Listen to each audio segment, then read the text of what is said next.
Ahora, este es el expresidente Barack Obama refiriéndose a un tiroteo masivo con motivaciones racistas y crimen de odio dentro de Charleston. El tiroteo en una iglesia de Charleston, hecho por un tipo llamado Charles Roof. El expresidente Barack Obama trató de unir a la nación incluso cuando entendía que el crimen era un crimen de odio, un crimen racial. Contrasta este actuar de Barack Obama contra el actuar de J.D. Vance, o sea, el vicepresidente, o el actuar de Donald Trump. Pero también quiero mostrarte esto. Esta fue una conferencia de prensa que dio Barack Obama en el 2015, después de este horrendo tiroteo masivo en la iglesia de Charleston. Mira el clip, por favor. Communities like this have had to endure tragedies like this too many times.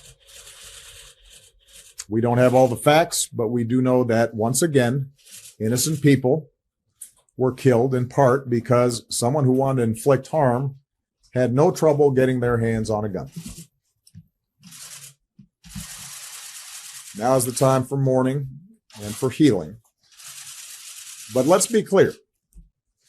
At some point, we as a country will have to reckon with the fact that this type of mass violence does not happen in other advanced countries.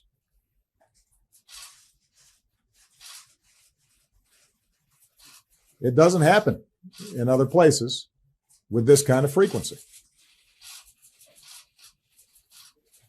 And it is in our power to do something about it. I say that recognizing the politics in this town foreclose a lot of those avenues right now. But it'd be wrong for us not to acknowledge it. Ahora contrasta esto con las declaraciones del vicepresidente J.D. Vance o J.D. Vance de hace unos días. Mira, por favor. That is not a both sides problem. My friend is dead because of left-wing political radicalization, and if you want to cut that out, then be honest about it and look yourself in the... Y esto fue lo que dijo Donald Trump el día anterior. Mira, por favor. The killing of Melissa Portman, the attack on Paul Pelosi, the attack on Gabby Giffords, the attack on the Pennsylvania governor's mansion. Why make the case that violence is only on one side? It seems to be taking... I didn't say it's on one side, but I say the radical left causes tremendous violence, and they seem to do it in a bigger way. But the radical left really is caused a lot of problems for this country. I really think they hate our country. Okay, yeah, please. Por favor, dime que ves el contraste entre Barack Obama y el contraste que tiene Donald Trump y J.D. Vance. Como el presidente de una nación debería de ser alguien que nos una, debería de ser alguien que, por más que este crimen haya sido contra personas de su propia raza, él sencillamente trató de unir a todos. No buscó culpables. El presidente tiene que ser una persona que condene la violencia y que no se enfoque exactamente en un grupo de personas, o que no utilice un acto armado para tratar de mejorar su campaña política. Quiero dar paso a una entrevista de un gobernador demócrata en un estado republicano, el estado de Kentucky. El gobernador Andy Beshear siempre ha sido una voz muy importante en cuanto a unir a las personas se trata. Así que quiero que escuches al gobernador, por favor. The nation does need healing, and it needs leadership. The nation saw, and sadly far too many people saw in graphic detail on video, the assassination of Charlie Kirk. It was an incredibly violent act. No one should ever be taken from their kids and from their wife in the way that we saw. Now, leaders have a choice. They can condemn violence and political violence against anyone, anytime, full stop, period, and bring the country together. Or they can choose to just condemn violence against people that look like, sound like, and believe like them, and further divide a country that is boiling. Now, this is the moment, and sadly, this White House isn't reaching or making or living up to that moment. This is the time to bring people together. This is the time to push back against violence, because if one thing shouldn't be partisan, shouldn't have Democrat or Republican partisan politics pushed into it, it's murder, and it's not that hard. Just say that it's wrong, condemn it every time, make sure you're condemning it just like you should be condemning the murder of the former Speaker of the House of Minnesota, or the firebombing of the governor's mansion in Pennsylvania, or the plot against Gretchen Whitmer, or the multiple assassination attempts against the president. It doesn't matter who they're against. They're all wrong, period, full stop. What do you do, though, right now, where even when the identity of someone gets out there, like the individual who engaged in the assassination attempt of Trump, his background came out and it was from a Republican family and the person was not like a Democrat, but they still use the language. I mean, they being Trump and everyone, and say they did it. They tried to kill me, and say it's the Democrats and left. Even when the information comes out, Melissa Hortman, we knew that it was a right-wing guy, who had a list of other Democrats. I'm even hearing today, you have, whether it's Fox or whether it's people in the Trump regime, they still keep on saying, well, or I think I saw Ted Cruz say it on Fox last night as well. No, it was a leftist. It was someone who's a Governor Walz person. And there's just a deluge of that over and over and over again. And I feel like on a platform like ours, I call for healing, come together. But then I feel like they're playing by a different set of rules and they're provoking it. So how do we deal with that when we're saying come together and they don't seem to want to come together with us? Well, you're doing the right thing, and it's exactly what we need to be out there saying. What we see from some people, the manipulation of a horrific act to further anger politics, is the last thing that we ought to be doing, and it's the last thing that's going to reduce violence. I think the way we face violence and cruelty and anger and hostility is through humanity. It's that idea that we are all human beings first and members of a political party second, third, or fourth. When you see someone as a person, when you don't allow people to dehumanize them, then you see that these acts of violence are simply just wrong. And the idea that someone would take something like this just to pursue political purposes that they were pushing before, it shows how low and how bad some things have gotten. But I still think most people out there are tuning that out, are turning a lot of it off. They're worried that their kids saw that video. They're wanting to make sure that their families are safe. And so I think it's really important at a time when some people are speaking out in the wrong way that we are speaking out in the right way. We're supposed to love our neighbor as ourselves. And if you walk out onto your street that you live on and you look at 6 houses on your street, at least one of them is going to be a person of a different party. And listen, you care about all of them. You want their kids to do well. We've just got to make sure that we can take that from the street we live on and apply it to everybody we interact with. Look, unless you're a billionaire right now or a decamillionaire, a lot of the struggles that we all have, whether you're in a red state or a blue state or a purple state, whether you're in Kentucky or a state like mine in California or whatever, we share a lot of the same issues. Housing, people can't afford homes. People are living paycheck to paycheck right now. Grocery prices are higher than ever, even though Trump promised they were going to go down on day one. But he and everyone in that administration say it's absolutely perfect. We're seeing people in record debt. The job market right now is one of the softest we've seen in a while. So what are you seeing in Kentucky right now? And how are all people doing, regardless of political party? What are you doing to help them right now? And people's struggles aren't political. The things they care about the most aren't political. People care most about their job and whether they can support their family and pay their bills. They care about their next doctor's appointment for themselves, their kids, their parents. They care about the roads and bridges they drive, the school they drop their kids off at, and whether they feel safe in their community. And one of the ways we heal this country, that we bring people back together, is on those issues.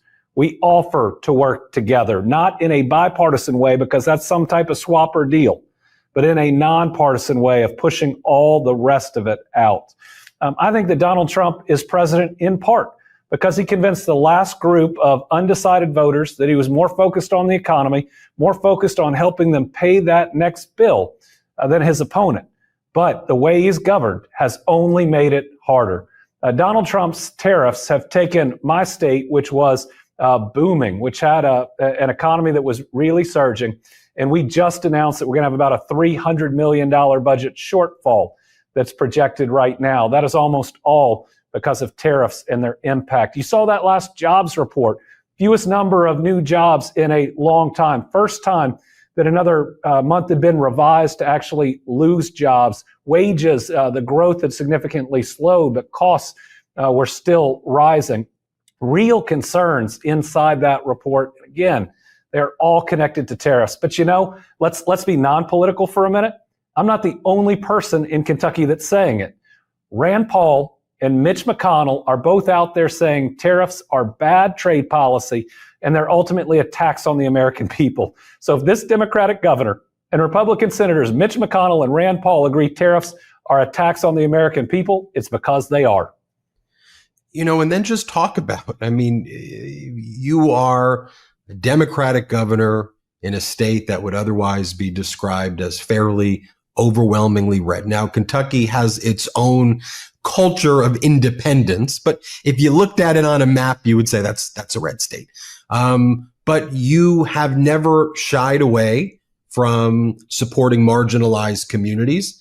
You've always said, I'm going to support the trans community, LGBTQ community, gay community. I support civil rights. You've never even hedged. In fact, you've been very passionate and outspoken. And so I've always thought if you could do it in Kentucky, what people seem to be looking for is just leadership and people who say, here's why I feel this way and I feel strongly, versus kind of cowering and being wishy-washy and seeing which way the wind blows. I think that's where people feel betrayal. What do you see? How are you doing it? What's the secret? Well, I believe that people respect conviction. Even if they disagree with it, they want to see people who are passionate and stand up for their beliefs. So I think there's two reasons that I can do this in Kentucky, and Democrats should be able to do it anywhere. First, I'm going to stand up for my beliefs, but the next day, I'm going to be opening that new factory. I'm going to be cutting the ribbon on the new road that saves people 20 minutes driving each way. I'm going to be doing everything I can to improve public education. My kids, both public school participants. I'm going to be doing everything I can to increase public safety, and I'll be going about all of that in a nonpartisan way. So people may disagree with me on some things, but they know every day I'm working to make their life better on something that impacts them directly. But the second piece is I show them respect. And I show them respect by explaining my why. A lot of the decisions I make are based on my faith. We talked about the last time. One of the reasons that I vetoed every anti-LGBTQ bill that's come to my desk is I believe all children and all people are children of God. And I'm going to stand up for those people. I think that they are made in the image of God and are perfect just the way they are. They deserve to be able to love who they love. Discrimination being wrong in all of its forms. But I actually talk to the people of Kentucky, not just about my what, but about my why. And sometimes that creates the space for people to look at things a little bit differently. And if there's another piece, it's that I also talk like a normal human being. The advocacy speak that's crept into so much of the language, especially of Democrats, just makes it sound like we're talking down to people. Like that phrase, voting against your own interests is offensive. It makes it sound like your people are dumb when people say it. It's something that we should take out of our lexicon entirely and then just speak to people as people and recognize that most people you're talking to, even if they have voted a certain way a bunch, they don't wake up thinking, I'm a Republican. They wake up thinking, I got to pay the bills at the end of this week. Is that what when you tell someone you vote against their interests, like you're calling them stupid to them? Are you stupid? You're voting against your own. You're so right. You're so right about that. Before we go, that's what I hear, and people may say it about Kentucky, and I get mad. Why? Because I'm governor of Kentucky. These are my people, regardless of the way they voted. Before we go, anything, we have 6 million subscribers here. This channel is now, more people are watching this than Fox. There's things that I don't see, obviously, that you see as a governor and that our audience doesn't see. And, we come in with certain questions we're going to ask. But is there anything out there that you think is not getting enough attention or should be getting more attention that you're focused on that you want all of our listeners to hear? Well, I know you talk about it a lot, but that big, ugly bill, the impact is coming. And it's going to be devastating. Dr. Oz just gave some testimony or provided commentary that $50 billion fund that they said would support rural hospitals isn't going to be for it. It's going to be for some type of transformation, which if it's just telehealth, means the jobs in rural America are going to be gone. Think about it this way. The rural hospital in every one of our communities is the largest payroll and the second largest employer. And if you want to talk about devastating a rural economy, take out the largest payroll, because then you're going to shut down the restaurant, the coffee shop, the local bank, and so much more. While tariff policy has been detrimental to our farmers in Kentucky, detrimental to our manufacturing, it's causing people to pause big projects, to pause the reshoring that the president wants because the cost of a project could float 30% because of tariffs. The big ugly bill is actually going to do worse.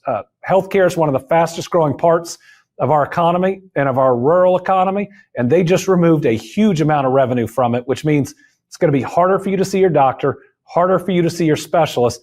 A whole lot of people in healthcare are going to lose their jobs, and a lot of rural economies are going to suffer. Y bueno amigos, llegamos al final del video y yo acabo de cumplir con mi misión, que es informarte como lo hago absolutamente todos los días. Como siempre te digo, para mí lo más importante es tu opinión y me encantaría que la pongas en los comentarios. Además, si te gustó el video te va a encantar suscribirte al canal, ya que subo videos así todos los días. Mi nombre es José Alvarado, soy economista y estoy comprometido a informarte diariamente. Nos vemos en el siguiente video. Adiós.